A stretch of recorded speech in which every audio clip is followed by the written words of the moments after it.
नमस्कार सर्वांचे आपल्या ऐका मराठी या यूट्यूब चॅनलवर स्वागत आहे. आजची आपली सखोल चर्चा सुरू करण्याआधी आपण सर्वांनी एक गोष्ट फक्त कल्पना करून बघावी. हां, नक्कीच.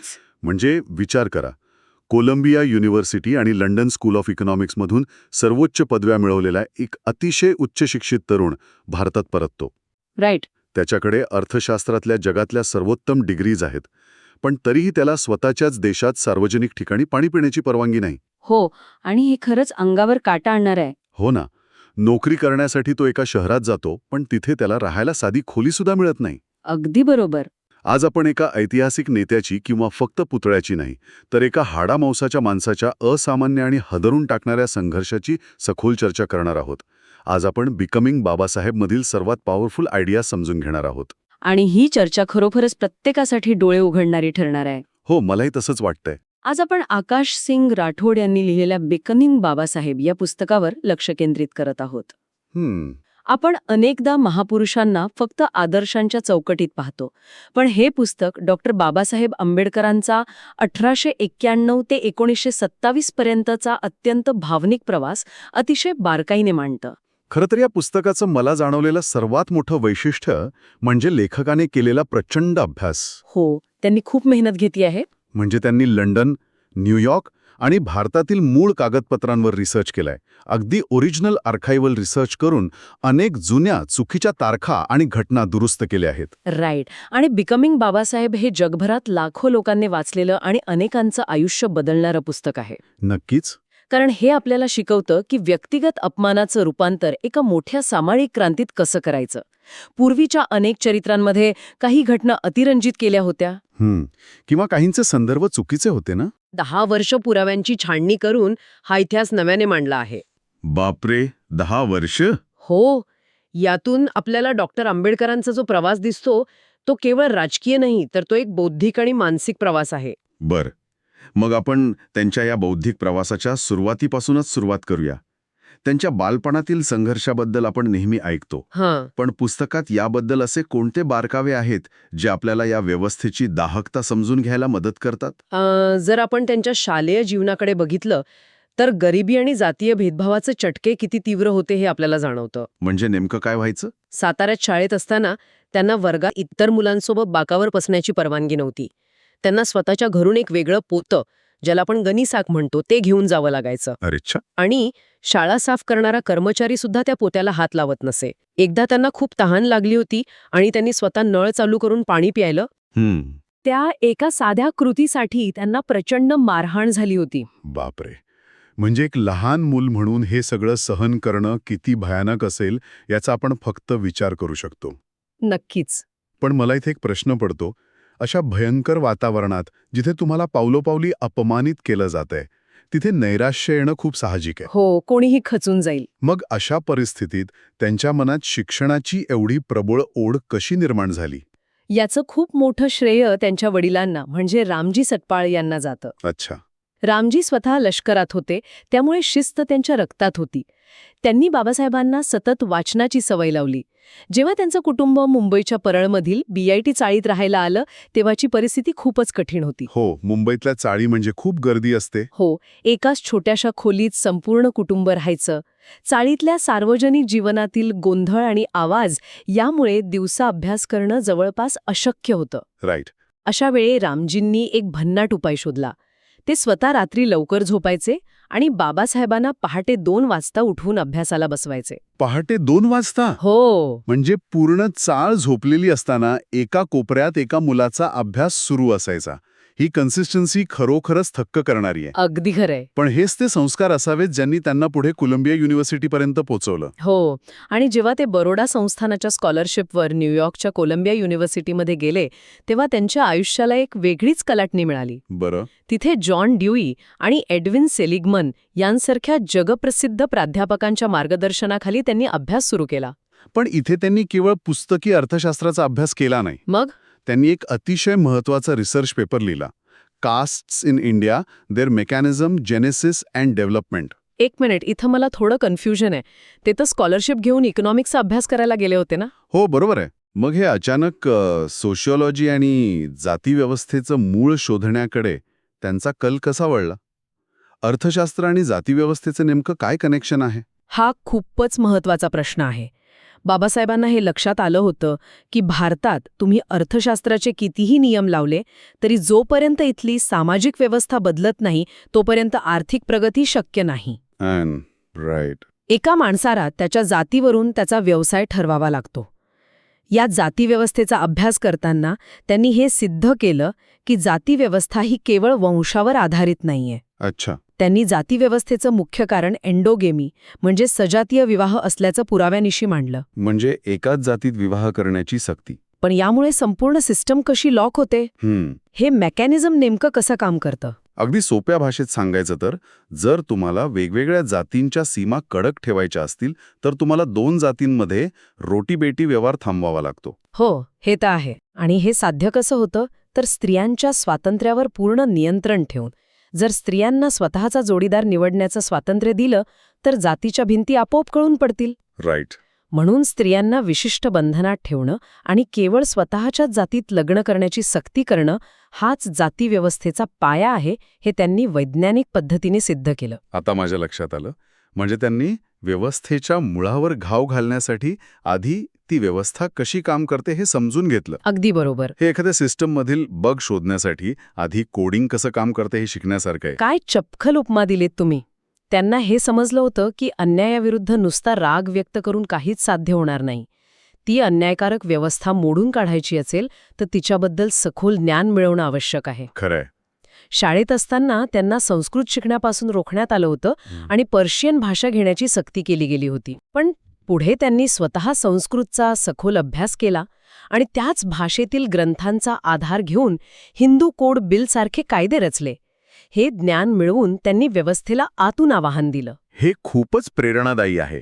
म्हणजे रोजच्या आयुष्यात सुद्धा जेव्हा आपल्याला एखाद्या चुकीच्या पॉलिसीचा त्रास होत असेल तर फक्त चिडचिड करण्यापेक्षा त्याचा अभ्यास करून ती बदलणं महत्वाचं आहे. हो, हाच आपला प्रॅक्टिकल टेकअवे आहे. जेव्हा तुम्ही एखाद्या अन्यायकारक व्यवस्थेचा सामना करता तेव्हा फक्त भावनेच्या आहारी जाऊ नका. शिक्षण तुम्हाला ती व्यवस्था मोडून काढण्याची ताकद देतं. पण इथं मला आणखी एक प्रश्न पडतो.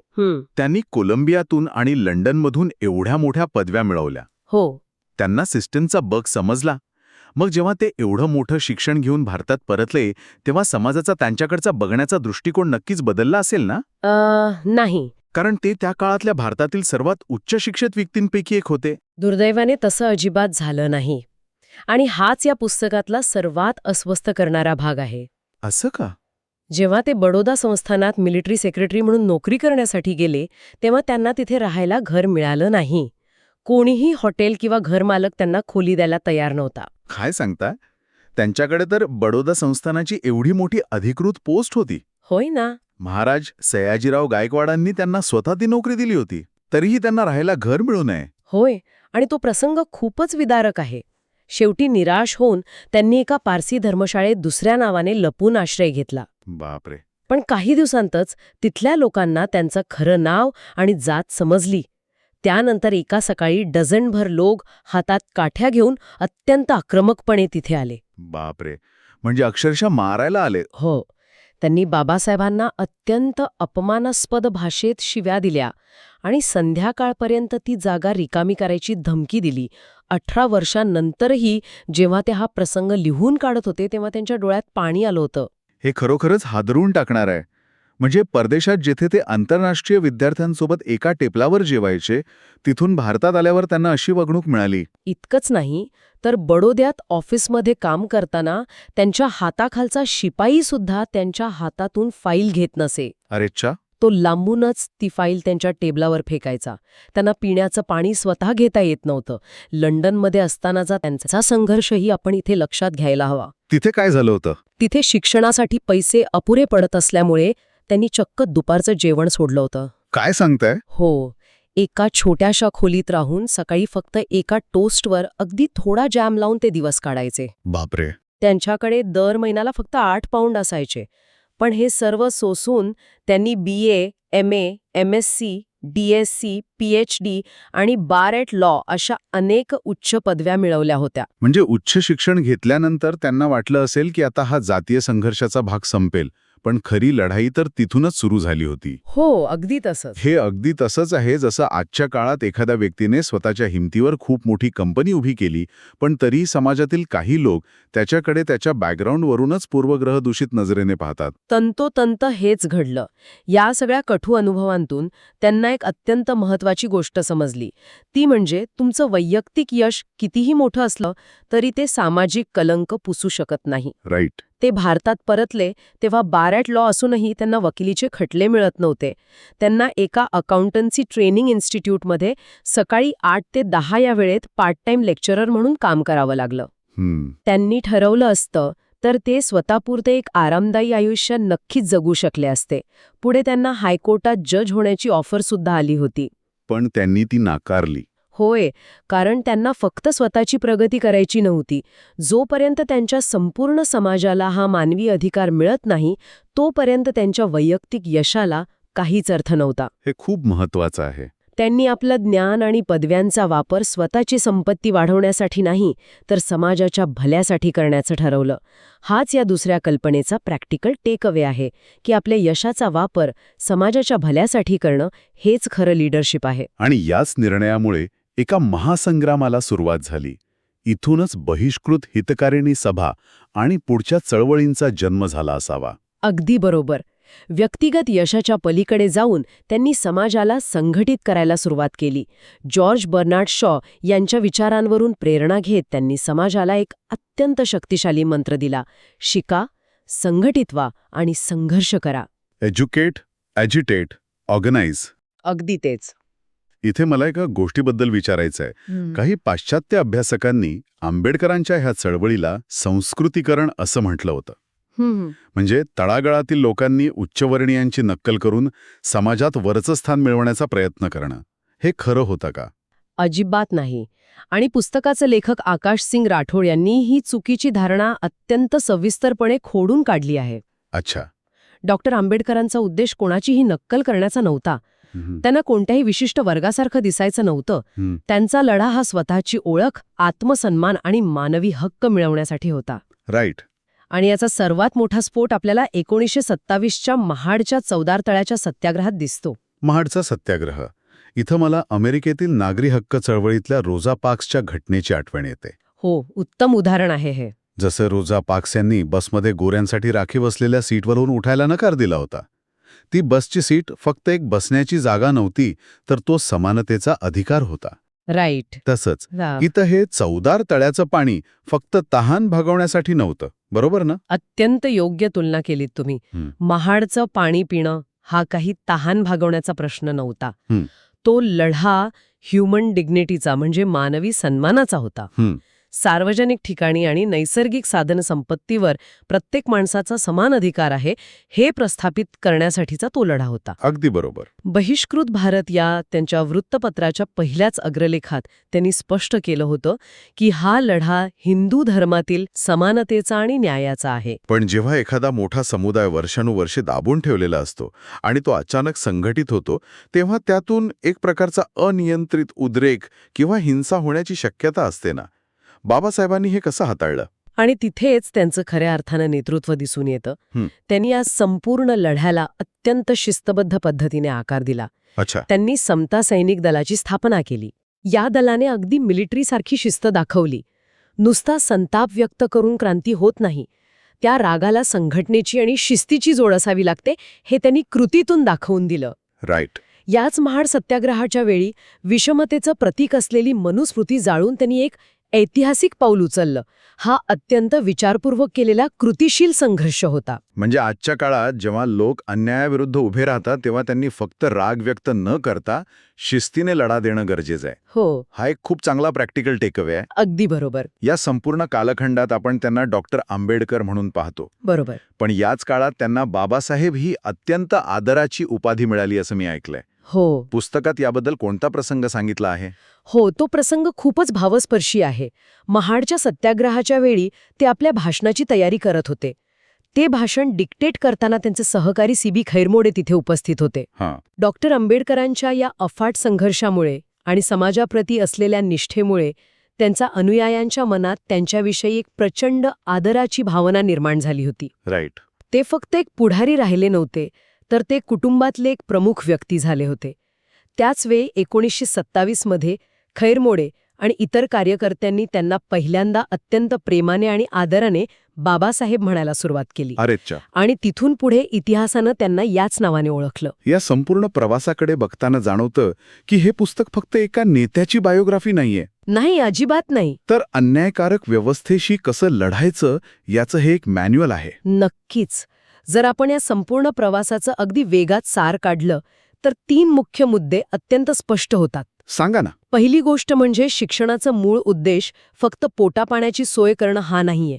शिक्षण हे सिस्टम समजून घेण्याचं आणि ती मोडून काढण्याचं सर्वात प्रभावी टूल आहे. अगदी बरोबर. दुसरी गोष्ट म्हणजे जोपर्यंत तुमचा समाज प्रगती करत नाही तोपर्यंत तुमच्या वैयक्तिक यशाला आणि मोठ्या गाड्या बंगल्यांना काहीही अर्थ नसतो. आणि तिसरं म्हणजे कोणताही मोठा बदल घडवायचा असेल तर केवळ भावनांच्या आहारी जाऊन चालणार नाही. त्यासाठी शिका, संघटित व्हा आणि संघर्ष करा. हे तत्व कृतीत आणावं लागतं. खरंय. या संपूर्ण चर्चेच्या शेवटी मला एका गोष्टीवर विचार करायला नक्कीच आवडेल, जी या मूळ चर्चेत आली नाही पण खूप महत्वाची आहे. ती कोणती? साताऱ्याच्या ज्या शाळेत एका लहान मुलाला वर्गात इतर मुलांसोबत बसायला साधं बाकडं दिलं गेलं नाही किंवा ज्याला स्वतःचं वेगळं पोतं घरून घेऊन जावं लागायचं, त्याच माणसाने पुढे जाऊन कोलंबिया आणि लंडनसारख्या विद्यापीठांतून सर्वोच्च पदव्या मिळवल्या. होय. लंडनमध्ये स्वतःच्या दुपारच्या जेवणाचे पैसे वाचवून लायब्ररीत वेळ घालवला आणि स्वतःच्या आयुष्यात 2-2.5 हजार पुस्तकांचा एक अवाढव्य वैयक्तिक ग्रंथालय उभं केलं. बापरे, 2-2.5 हजार पुस्तकं. हो ना. व्यवस्थेने त्यांना ज्ञान घेण्यापासून रोखण्याचा पूर्ण प्रयत्न केला, पण त्यांनी ज्ञानावरचा आपला अधिकार स्वतःच्या हिमतीवर प्रस्थापित केला. हा एका माणसाचा आणि त्याच्या पुस्तकांचा प्रवास आपल्याला खूप काही शिकवून जातो. आणि हाच विचार खरोखरच प्रत्येकाने स्वतःसोबत घेऊन जाण्यासारखा आहे. ज्ञानाची ताकद आणि कधीही हार न मानण्याची वृत्ती माणसाला कुठून कुठे पोचवू शकते याचं याहून दुसरं मोठं उदाहरण असूच शकत नाही. अगदी बरोबर. तर ऐकणाऱ्या सर्वांना माझा एक प्रश्न आहे. तुम्हाला या चर्चेतील कोणती आयडिया सर्वात जास्त उपयोगी वाटली? कमेंट करून नक्की सांगा आणि आपल्या चॅनलला सबस्क्राईब करायला विसरू नका. हो, नक्कीच कमेंट करा. धन्यवाद.